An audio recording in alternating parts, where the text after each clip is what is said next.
It is all within us. Before you realize that, or how soon you realize that, will lead to either transformation or frustration.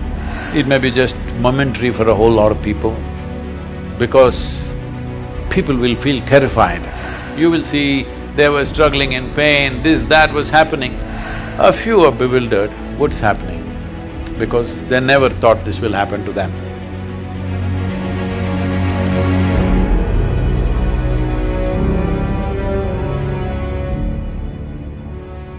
Okay, Sadhguru, I'm going to ask you to move to this poem called Human on page 112. Oh, I like that number.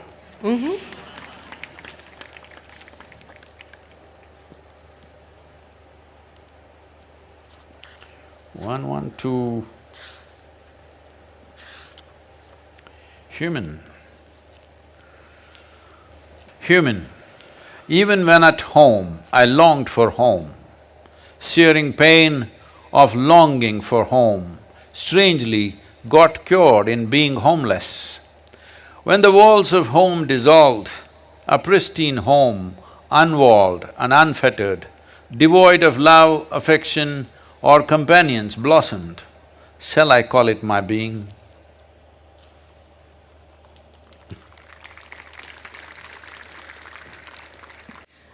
But this is a poem about home, and it is also a poem about…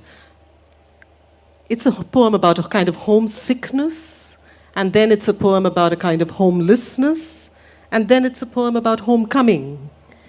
And I wanted you to tell us more about that journey, because I think in some way many of us have shared that journey, but not on the level of… not in the profundity that you're talking about it here, but I think many of us have had glimpses of that journey. Is this the blueprint for almost every seeker? Yeah, I would say there's literally no human being who is not confronted with a thought and an emotion like that, but they manage to brush it aside. It doesn't bother them enough. The pain of not knowing doesn't tear them, that's the whole problem. They come to terms with ignorance, they make a deal with ignorance. They will build relationships where everybody will confirm this is the best way to live. Of comfort, companionship, love, affection. These are all things you're seeking. I know a whole lot of people have raised human emotions to heavens. If you say love, they say divine love. If you say joy, they say divine joy. If you say bliss, they say divine bliss. You don't need any God's help to be joyful, loving, peaceful. As a human being, you're endowed with these qualities. So all those who deprived themselves of that, they either seek God or they settle for a dog. Yeah, usually. Because they want a unconditional love, this is a demand. Because the nature of love is such that it's like a flower, if you don't watch it for 2 minutes, it'll fall. It'll wither and fall right there. Either you want to let it fall, or you have to nourish it every moment, or you have to concretize it. That means you take a picture and keep it on your phone screen, or you institutionalize it with marriage or this or that. So essentially, well, I'm not against any institution because institutions are needed in the world to operate, otherwise there'll be chaos. That is a different thing. But you cannot institutionalize joy or peace, like right now we think United Nations is the institution for peace. No, you cannot institutionalize peace. You cannot institutionalize joy. You cannot institutionalize love or anything for that matter. Institutions are functional instruments in a given society. I have utmost respect for them because without it, people, a whole lot of people wouldn't know how to live. You need institutions, there is a government, there is a democratic process, there are variety of things, all right, there are courts, there are parliaments. Well, 90% of the time some nonsense may be happening there. But still these institutions are important because without that there will be total chaos. So I'm not talking against institutions, but institutionalizing things that happen within a human being is a silly effort. But is it possible to embark on a journey without this sense of homesickness? See, let one human being honestly say, when you are with your most loving parents, however doting and wonderful they were to you, that you never felt this is not where you want to be. That is a dishonest human being. Because love gets tedious, somebody's fondness gets very tedious, comfort gets tedious. Because the nature of life is, it wants to constantly expand. If there is no room for expansion, it doesn't matter you are kept in a whatever, I won't use because everybody uses the word golden palace. I think golden palace is totally unaesthetic in my my visual perception. I hate golden palace. But whatever is the most wonderful palace, or as you say Shangri-La or whatever, it'll get tedious. All the heaven-bound people, they don't know how bored they will be within 3 days in that place of goodness. So I'm saying it doesn't matter, it's not because there's something wrong with your parents. They may be most wonderful people, but the very nature of a human being is such.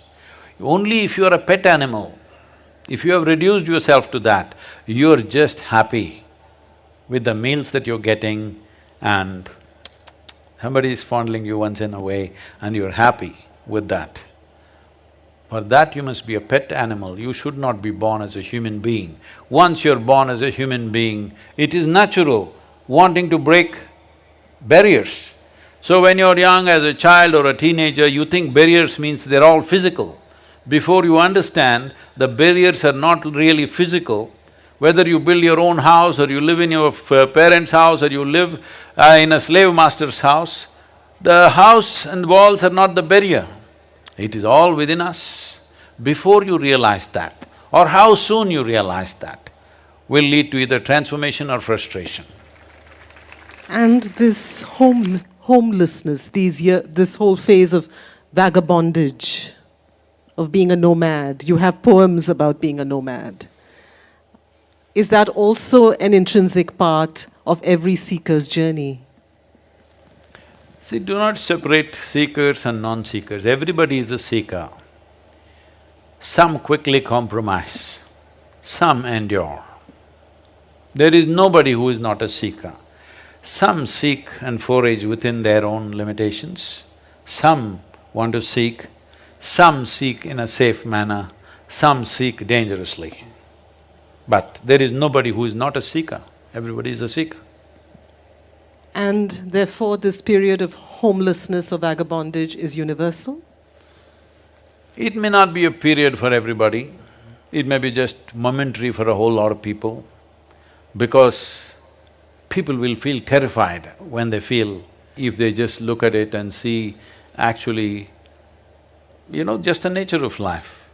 Forget about your home. Suppose you left somewhere, I've seen people, when we were children, when we were growing up, Mysore has a Dasara exhibition which goes on for 1.5 months. So this is a place where all the youth will go and hang out and, there are things to eat and a lot of entertainment, shows going on, music going on, various kind of circus elements and all things going on. In this in this exhibition grounds, which is hardly maybe 10-15 acres, maybe 20 acres of land, and full of lights everywhere and shops and stuff's going on. Every day, either children or women or some men, they get lost from their families in that crowd. Maybe 50,000 to 100,000 people will be milling around and people get lost.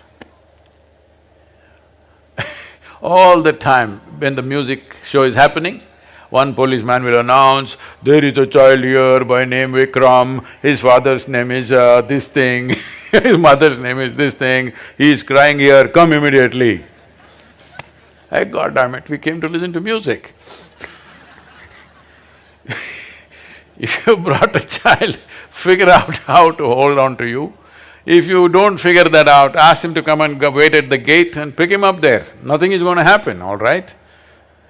These are not times where great amount of kidnappings happening, anything in Mysore. Nobody kidnaps you in Mysore. At least nobody kidnapped me.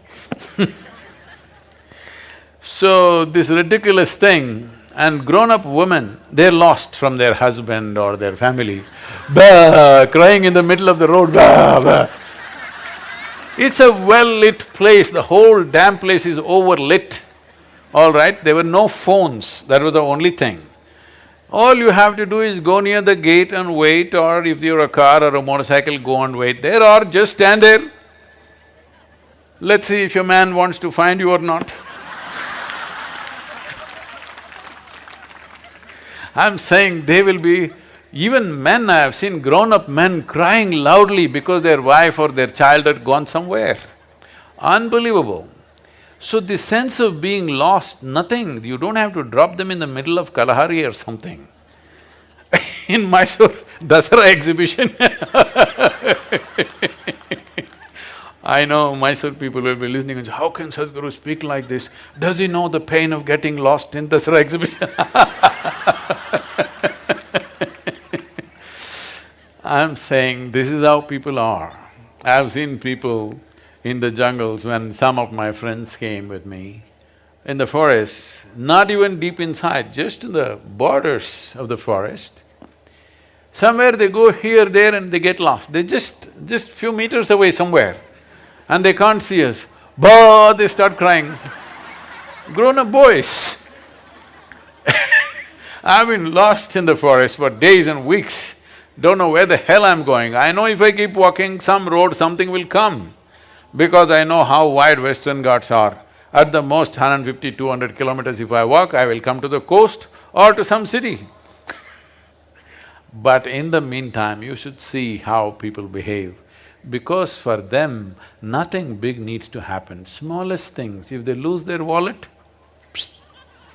They lose their phone, gone.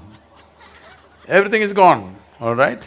So they don't have to lose their life. This is why I said, when a time comes when you're going to lose your body and everything that you know as life, either terror will come when they first realize that, but slowly as life starts ebbing, it gives you a certain anesthetic. This is the nature of life. Because life doesn't just pop out like this, it is leaving slowly. As it starts leaving slowly, you will see there is a kind of an anesthetic, there's a kind of comfort that they come to. You will see they were struggling in pain, this, that was happening, but as death is slowly coming, approaching, last few days you see they become peaceful, nice, some of them even joyful. A few are bewildered, what's happening? Because they never thought this will happen to them. So, being lost is not about a certain situation, it is the nature of life. It is the nature of life. You have been given the intelligence to find out what is the nature of life. If you did not have the intelligence, if you were like any other creature, none of them have those problems. They're never lost, they're all fine. Physically, they may be lost in the terrain sometimes, but otherwise they're just fine. They never feel lost. This is the greatest privilege that human being has. You can be lost. Just believe me, if you cannot be lost, obviously you're chained, isn't it? You're chained? Of course. See, these days I've seen, especially in United States, people are taking their children with a… what do you call this? On a leash? A leash, like a dog leash. They can pull it, there is a thing where you can shorten the leash or lengthen the leash according to the traffic and whatever else is happening. A child is running, it's on a leash. Maybe for single mothers, it's a convenient way of handling, I can understand, there are no 2, 3 people to run after the child. The mother doesn't have the energy of the child because he runs all over the place. Maybe it's a practical solution, I'm not commenting about that. But one who is on the leash or a chain cannot be lost, isn't it? You need to understand, being lost is a great privilege because you are not on a chain.